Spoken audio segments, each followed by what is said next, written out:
0 to 60 can define a performance car, but it's the fastest 60 to 0 that's the aim of Tarok's brakes.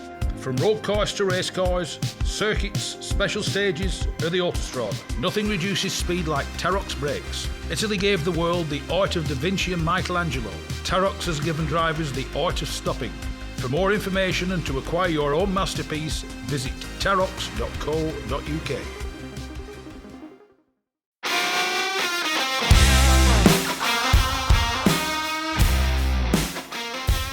Yes, it's me, Mike Stone, and this is the Backseat Driver Podcast.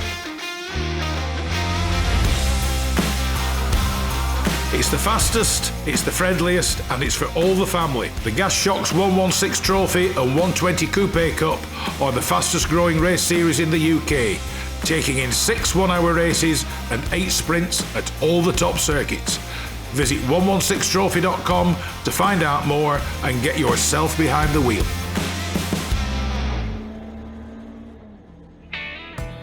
From a pot of tea to TT motorbikes. From a classic English breakfast to a full serving of classic cars.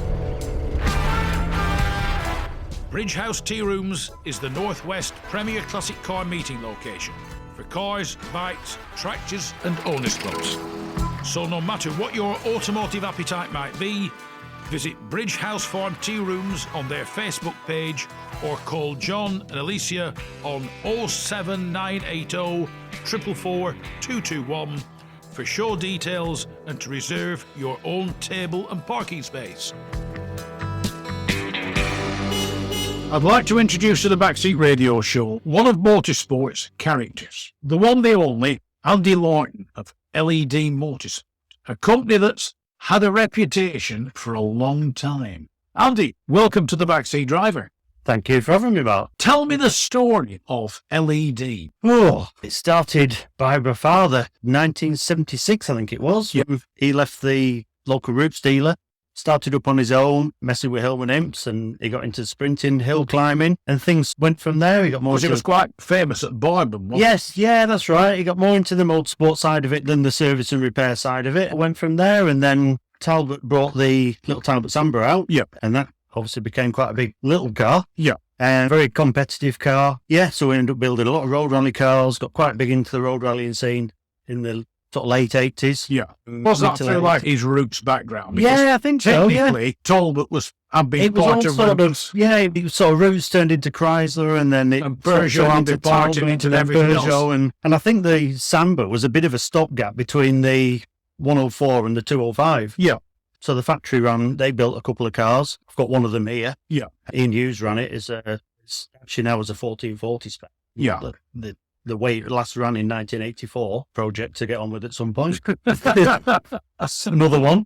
Yeah, and we ran those, and then obviously got into the 205 GTIs, and it just, the sort of motorsport side of it kept going from there. Yeah. The 106 came out. We've always been playing with the GTI versions and the performance versions of the cars, but it's been quite interesting. I notice your workshop, there's plenty of little Peugeot. Plenty of Peugeots about. Yeah. We've a couple of motorbikes. There's an old 1932 201. Yeah. Found that a couple of years ago. That had been parked in a barn in 1960 in France. Yeah. And obviously a guy had passed away, and the estate was all being sold off, and they found the car in the barn, ended up over here. I was actually one of those things over Christmas looking on eBay for, I fancied a little B33 BS8. Yeah. And couldn't find one. I got to the bottom of the page and it came up with the barn find option, and first thing that came up was the little Peugeot, and I thought, oh God. That's something I need. Yeah, along with the two Peugeot motorbikes. Along with two Peugeot. You do not see very many. No, you don't. No, you don't. Again, trip to France at the end of lockdown to pick those up. And done the Banbury run a couple of times on one of them, the little P108. Yeah.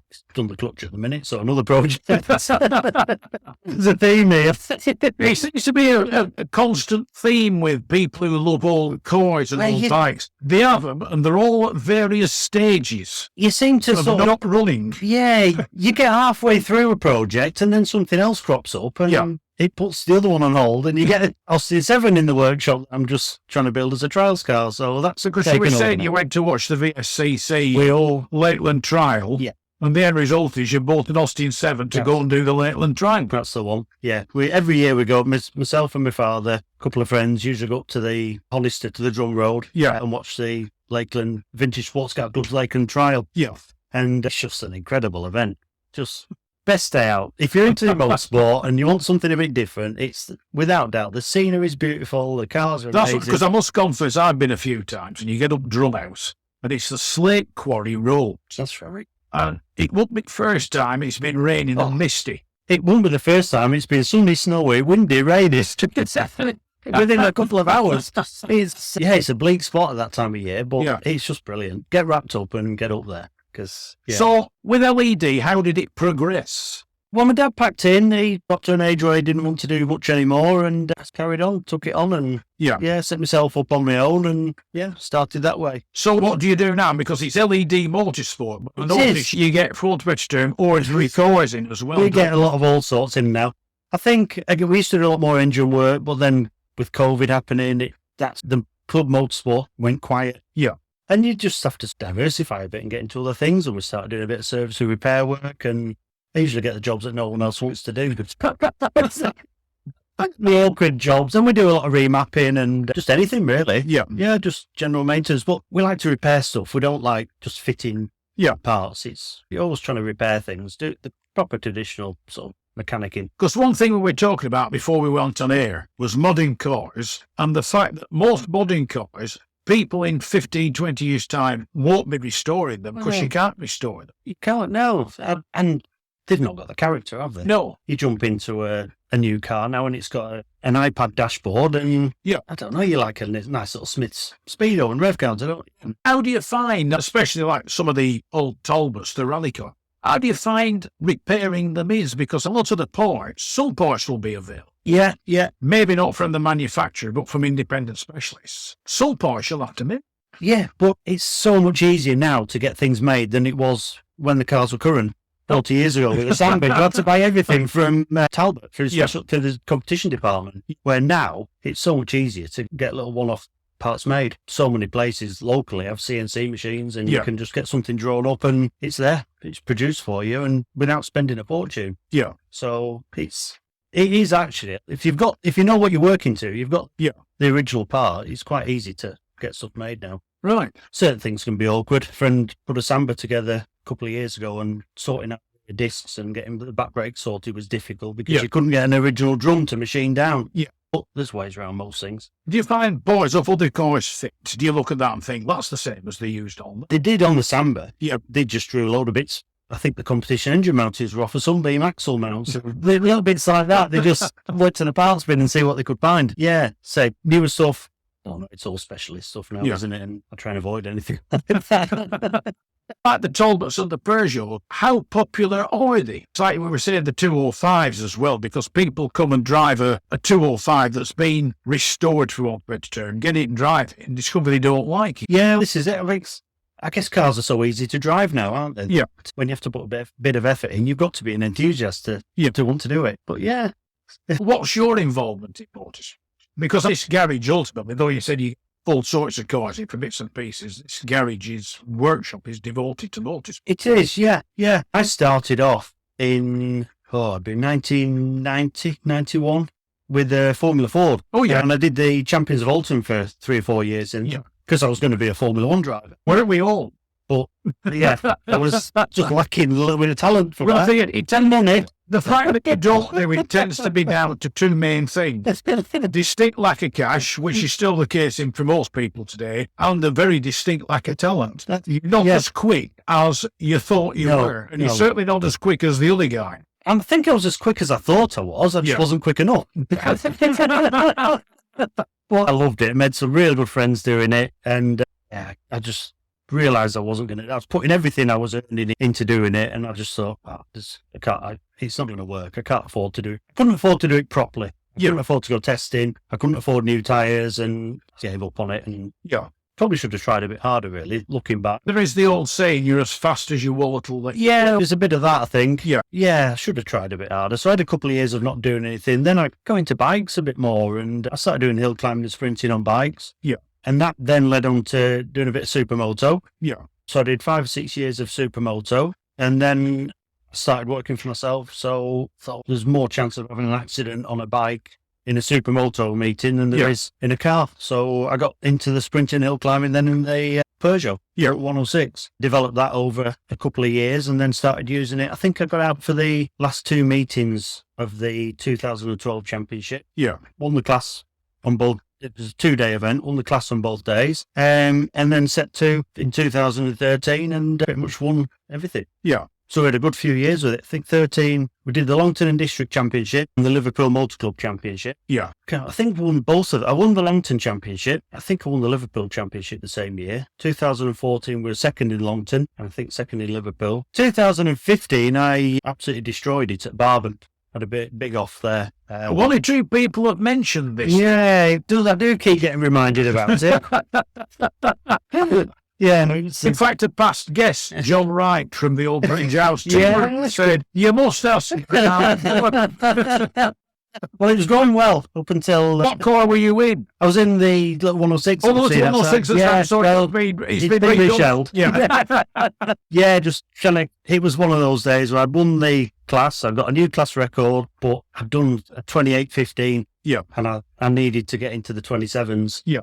And I didn't get round the second. We got round the second corner, but I didn't get much further. Yeah. Just ran a little bit wide onto the grass, put 2 wheels on the grass. It hit almost like a bit of a dip in the grass, and it launched the back end up, and it went over 3 or 4 times. Yeah. Every time it landed on the passenger side A-pillar, so it bent flat on the roof basically. And that's what you could say. Well, I only damaged one side of it. Well, that's it. Yeah. To be fair, the car outside, it's still got the same bumpers and all the perspex and everything. That's about it. From down the left-hand side. Yeah. I mean, it kinked the bulkhead, it kinked the exhaust tunnel, and it made a right mess of it. Reshelled it, got it back out for the last 2 meetings of that year. Managed to save 30 kilos in the weight of the car as well, which was all right. A bit of a bonus.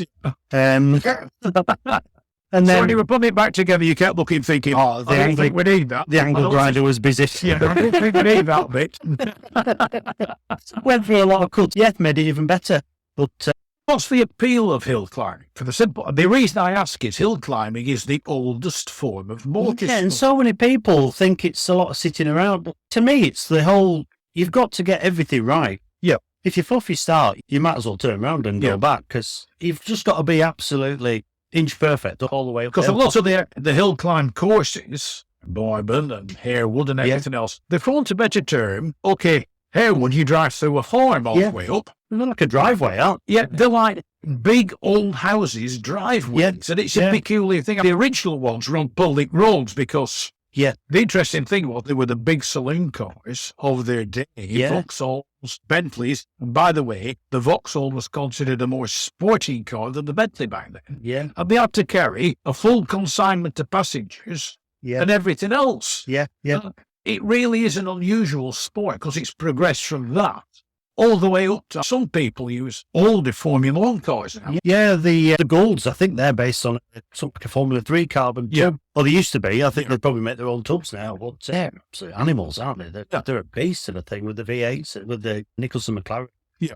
3.2s, are they? Or, yeah, absolute weapon of a car. And when you see one of those going at Barben at 130 mile an hour, you just... It takes some believing, doesn't it? Because the other thing is, most hill climbs aren't overly long. The European ones are. European, they've got it right over there, haven't they? Because they can be like 5 kilometres. Yeah, it's up the Glockner. Closed road job, though, isn't it? And unfortunately, we're not lucky enough to have much of that over here. We do now, because for rallying, there's a little bit of closed road. Creeping in, isn't it? Yeah, but it's not the same as Europe, is it? Yeah. So, yeah. But, hill climbing, how many people are coming into hill? That's the other problem. I don't think it's as popular as it probably should be. Yeah. It's a cheap form of motorsport, but... Because actually you can do it in your own car. There's a class. The standard car class. Stick a couple of numbers on either side of your Vauxhall Astra. Yeah. Other normal road cars are available. And off you go. Yeah, absolutely. Yeah, you can go from anything from a home-built special, say your everyday shopping car, home-built special, absolutely anything goes. And then you've got your clubs that get involved, the Austin 7 Club run championships, the Bentley Clubs run championships, scimitars, and so you could use whatever you're using as a bit of a toy. There's something for everyone. Yeah. And you can share cars as well. So you can father-son, father-daughter. You can Husband-wife. Well, I don't know about Don't let's get into that, otherwise I'll have, after recent events, off probably. The interesting thing is part of the vintage lot. There's a father and daughter, and they race this staggering single-seater Bentley. Yeah. And the daughter is faster than the father. Yeah. And it's fascinating to see his reaction. Dad try and beat daughter. And he always said to me, he said, she's done it again. Yeah. She's done it again. But it's just all for good fun because it's out with these cars. Because the other thing is, like we said, road cars, you don't have to have a special. You can drive the thing to the hill climb, providing you don't bend it, you can drive it back home again. Yeah, absolutely. Yeah, it's just, I don't know, it's got a lot of appeal to me. They're a good day out. Yeah. I mean, which hill climbers do you do? Do you stick to the north? Yeah, the Northern Championship. I was doing the Longton and District Championship, which covers... Which is like a Preston base and Liverpool Motor Club run a championship as well. So we use an Aintree, Three Sisters. Which are more sprint, aren't they? They're more sprint. They're circuit based. My car is set up more for sprinting than hill climbing. Yeah. You wouldn't think there was much of a difference between the two. And if you're running your standard cars and your modified production cars, then generally there isn't. Or your road going cars. But once you get into modified production, you end up changing gearing and things like that more. So I conclude that's for on the flat stroke going up. Absolutely. Yeah. Blyton, go over to there. Anglesey. Now that's a noble place, isn't it? Blyton's pretty good, yeah. Because they've got so many different layouts they can use. Yeah. With the infield track and the outside, I forget what they call all the circuits, but yeah. There's a stretch from Bunga Bunga down the bottom end that comes back to the finish line. It's just mega. Really fast sweeping corners back. Yeah, really good fun place. I like it there. So I conclude for a hill climb, you talk about gears and things like that. Do you have a gearbox that you can take out and put different ratios in? No, I tend to... Because technically we need to be very quick in first and second. Yeah. And I can put a longer third in because by the time I get to where I need third gear, I tend to run a slightly longer first gear. Yeah. Just to get it off the line and get moving. Otherwise, you just sit there spinning the wheels and waiting for something to happen. I'll set up in a minute, lads. But I run a very close third, fourth, fifth. Yeah. And running on the Avon slicks, which are the cross plies, the ratios just work perfectly. Yeah. Which is another problem. Avon are dropping the competition tyres because I think, is it Goodyear have bought Avon now? And yes. They're dropping all the competition range. So that could cause problems unless someone takes that on in the next 12 or 18 months. And for hill climbing and sprinting, do you get slicks and wets and intermediate? Yeah, slicks and wets. And the Avons, they do, I think I'm running the A15 compound, which is like a super soft compound. You can go into the first corner like you've done 10 laps on them. They've got that much grip, but by the end of the lap, they are starting to go off. Yeah. They're super soft and super sticky, super expensive. Yeah. But you've got to have them. Yeah. Yeah, you're not going to go anywhere without them. The format of a hill climb, how many goals do you get? Generally, you get 2 practice runs, and depending on the clubs that are running them, you definitely get 2 timed runs. Yeah. Sometimes 3, depending on numbers, entry numbers. You can run 4 or 5 if you're lucky. Yeah. But yeah, generally, it's 2 practice and 2 timed run. A lot of the championships, actually, they'll only count the first 2 timed runs. If you get a 3rd timed run, the time doesn't count towards your results. So you're just doing it for the sheer pleasure of it? Yeah. But you go to Aintree, something like that, they could run 4 or 5 timed runs. So you do get a lot more value for money. Longton and Liverpool seem to run really efficient events. Yes. Yeah, you always get... I remember going down to Anglesey in first round of 2017, and they were low on numbers, and you got to the point where you couldn't bother to go out again. You get that many runs again. You'd literally get out of the car, and they're calling you back to... and it just got a bit too much then. But, yeah, that's the general sort of... So how many rounds are there in the course of the season? How many events will you do? It was 10 to count for championships. They'd run up to 20 events. Yeah. At a time. But a lot of those were hill climb. I said they tended to do all the sprints. Yeah. And then Barban, because it's Barban. And it's not far away from it. No, it's only half an hour away. I have already mentioned this. We're in Sully Morecambe. Sully? Or just on the outskirts. Barban, it's not far away. Once again, it's a big house's driveway. Yeah, it is. It's the Manor House, I think, isn't it? Yeah. Yeah, it's a lovely spot. Beautiful settings. And I go, even if I'm not competing, I'll always go up and have a watch. Yeah. Did it on the bike bikes this year and last year as well. That was quite fun. That's the other thing. If you're doing it on a bike, it'll all be different lines, won't it? Because cornering a car isn't quite the same as a corner on a bike. It's not really wide enough to have a line. You're more worried about, with something with quite a strong diff in it, you're more worried about keeping it on the tarmac because there's that little room either side that when it starts pulling up the hill, with the camber especially, it's quite difficult just to keep it going in a straight line up the hill. Yeah. And rallying, it's like you were saying, though you're not a rallyist, it is something that's played a part. It's been a massive part of, the business. Yeah, absolutely. Again, love going watching. Yeah. Sometimes wish I'd had to go road rallying years ago, but like I said before, I've never driven in a forest. Yeah. I did buy a 206 a couple of years ago thinking I'd have a go, but then I started pricing up entry fees and I changed my mind. I thought I'd stick with my hill climbs because... So I was saying, it's money. How do you find, don't take this as an insult, how do you find the cost of motorsport? I think it's gotten ridiculous now. It's crazy, isn't it? Forest events, especially. I don't know what the actual costs are, but £1,000 not going to get you much, is it? No. You must be looking at best part of £1,000 for a single-day forest event before you start with your extras of accommodation, things like that. The other thing is, there's no money up. You can't win it. You'll win a trophy, and that's it. Because I conclude for what you do with the hill climb, it's the sheer personal You're just doing pleasure it for and prestige. Fun of doing it, For the little pot. Yeah. I think Longton, I don't know if they still do, but there used to be a lot of money for the championship. I think you got it's 200 or 300 quid or something like that if you won the championship. But that's about it. That's it. Yeah, there's nothing at events. So you will build cars from scratch for people to do this? Yeah. I mean, what is the process? Do they come in and say, I've got this, and what can you recommend or what? Yeah, it depends what people want to use them for, and the budget is the big thing. And I suppose they might be a bit shocked when you say, before we go any further, how much you got? Yeah. This is the issue. Years ago, you could build a Group A or a Group B Samba for, I think a Group A Samba was like $6,000 and a full absolute business Group B car was about 10. Yeah. And now you won't get a gearbox for that. Yeah. So it depends what you're doing. And I think a lot of the time now people, again, with the age of the internet, people can Google more stuff. And I think people just tend to do their own projects. So they start them anyway. Yeah. And then the people pick up the unfinished projects. Yeah. I think at the club level, there's not many people would have a car built from scratch now. It's more your WRC type of customers and your bigger money people that can justify that. Say I said I want to take up hill climbing in the same category you're in. Yeah. What would be your recommendation? 106, obviously. There's no shortage of them around here, is there? To say you don't, I now know why you don't see many Peugeot 106s around. They're all here.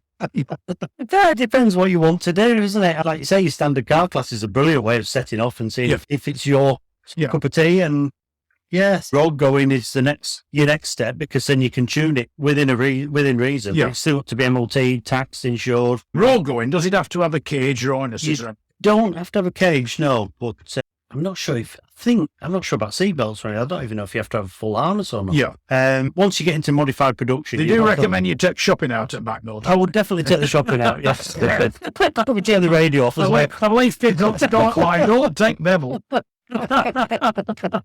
Once you get into modified production, then you've got to have the cage. You need your hands device, and you don't have to have dated belt. Or you didn't. When I last did it, you didn't have to have dated belts or seats or anything like that. And you can run on the club license as well. Which was the National B. Yeah. They've changed it all now, haven't they? It's all changed now. The daft thing is, the license I now carry compared to what I used to have, you download free off. Just what you can. Yeah. It's on your telephone. Yeah. Providing you've got the savvy to fill the online form in, and you press submit, if it likes what you've done, I'd be stuck. it sends you this little license back. Strange. I don't remember it being that. I also don't remember it being free. No, I find times have changed. For the next and not often it goes that way.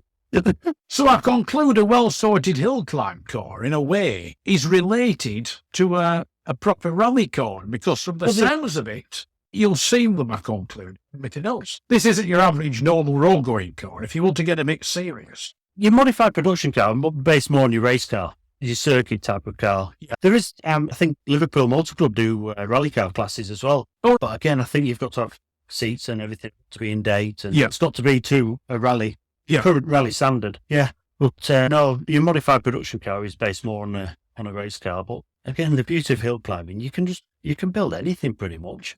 But there's a class for whatever you put together. And that's what it used to be like in the post-war days. People would take an old Spitfire engine and chuck it in find a suitable chassis. Yeah, that's it. A truck. Yeah.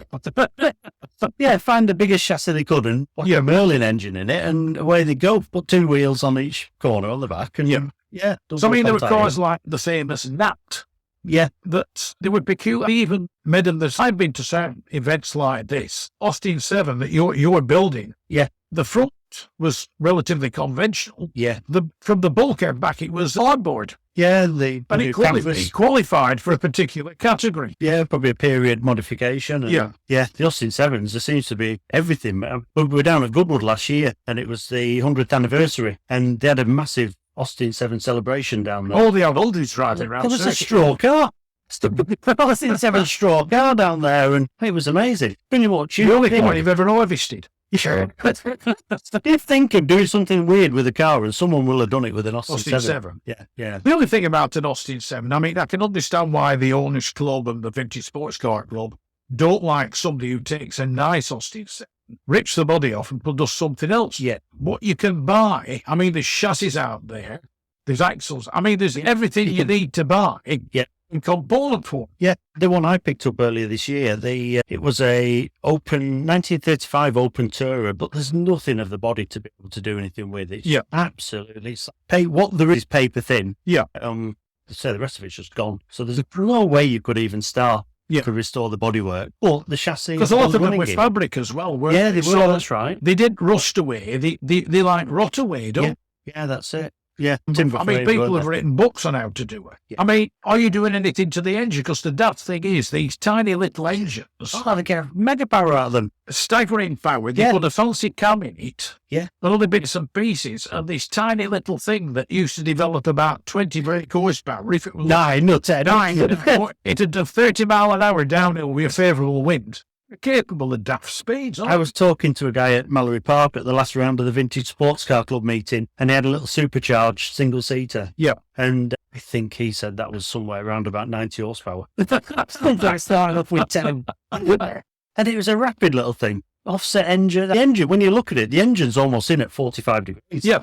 It gives driver somewhere to put his feet. Yeah, the axle with the diffs pretty much on the drum on one side. Yeah. And then just runs a half shaft on the other side. Absolutely incredible. The work that goes into that is pretty impressive. It's like we mentioned him earlier on, but our mutual friend John Wright from the Tea Rooms. Yes. He's building a recreation of Campbell's. Yes, I know. He looks to get his finger out. The original didn't get the attention because it was 200 miles an hour, but John is fully intending this Austin 7 that he's recreating. Is he going to do 100 mile an hour? He's going to do 100 mile an hour. I'll be there to see that. Brave man. I'll be there with an Oh, no, that'd be great. Yeah, I've been lucky following the progress of that, and it's beautiful. The work is done so far. It's stunning. I can't wait to see that done. Because the only thing is, as well, even if you're building like a racing Austins, you can still only fit the original type of tyres. You can't fit in a great big set of wide Avons. Yeah. You're still limited to sidecar tyres. Yeah. Yeah, that's it. And it's like somebody once said to me, Austin 7s have ABS fitting.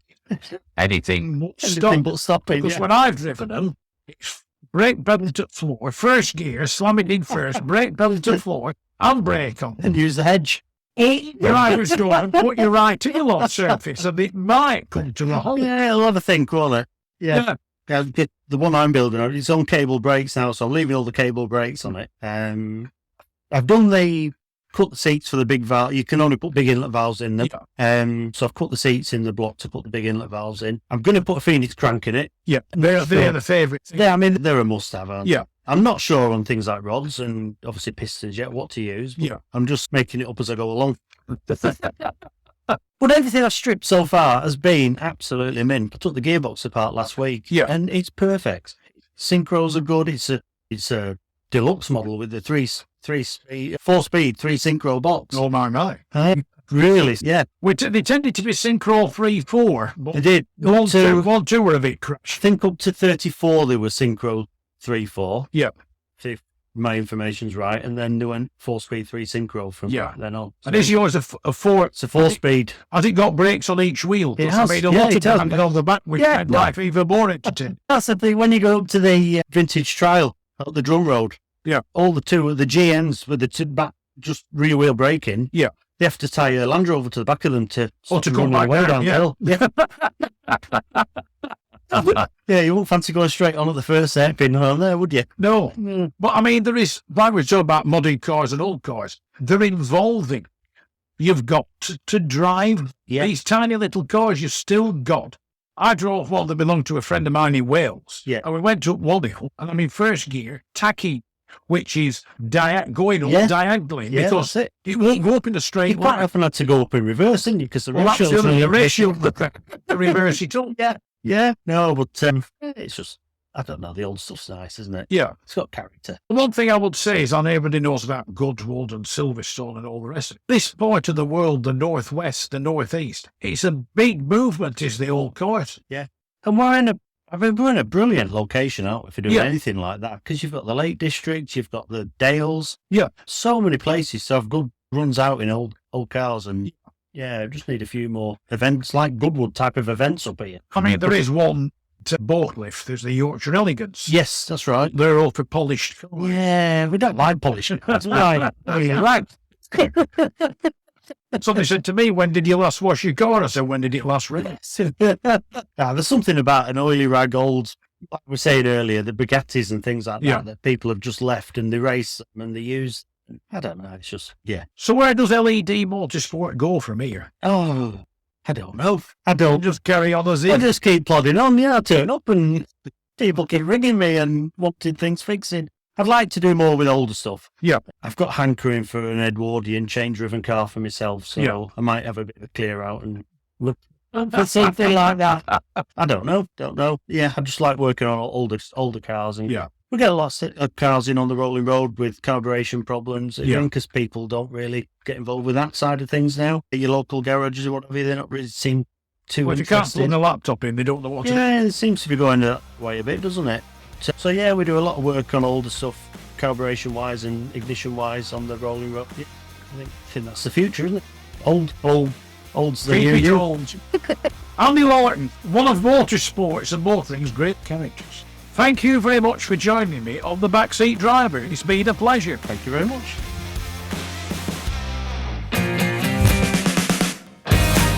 The Backseat Driver Podcast is brought to you in association with Tim Nash and the Lombard Rally Festival, the UK's premier classic rally demonstrations. From the awesome Group B cars to cars from the golden era of rallying, go to the Lombard Rally Bath social media for dates and venues.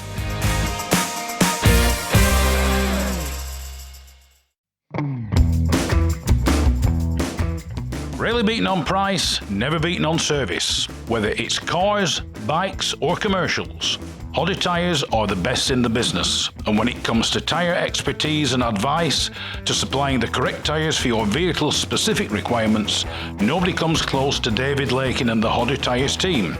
So give them a call on 01200 613 192 or visit the website at hoddertyres.co.uk.